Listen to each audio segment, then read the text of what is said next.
పల్నాడు జిల్లా దాచేపల్లిలో బలహీన వర్గాల ఐక్య వేదిక అధ్యక్షుడు జంగా కృష్ణమూర్తి మేడే జెండాను ఆవిష్కరించారు. కార్మిక వర్గాలు ఐక్యంగా చైతన్యవంతంగా ఉండి తమ హక్కులను పరిరక్షించుకోవాలని కృష్ణమూర్తి పిలుపునిచ్చారు. కార్మిక నాయకుడిగా తన ప్రస్థానం ప్రారంభమైందని తెలిపారు. తన ఊపిరి ఉన్నంత వరకు బడుగు బలహీన వర్గాలకు సేవ చేస్తానని చెప్పారు. ఐక్యంగా ఉండాలి, కార్మిక వర్గం సంఘటితంగా ఉండాలి. కార్మిక వర్గానికి సంబంధించినటువంటి వాళ్ళు ధైర్యంగా మనం చేసే శ్రమకు తగినటువంటి ప్రతిఫలం ఇచ్చే విధంగా కూడా మనం అడిగే ధైర్యం లేకపోతే ఇచ్చే పరిస్థితి కూడా మేనేజ్మెంట్ ఉండదు విషయం కూడా మీ అందరికీ నేను మనవి చేస్తున్నాం.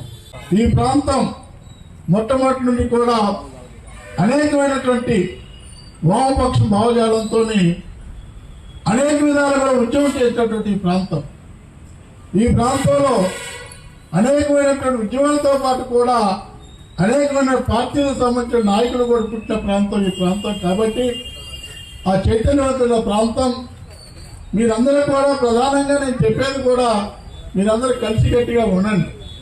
భవిష్యత్తులో కూడా ఈ యొక్క బలహీన వర్గాలకు సంబంధించినటువంటి ఈ ఐక్యవేదికని రక్షించుకోవాల్సిన బాధ్యత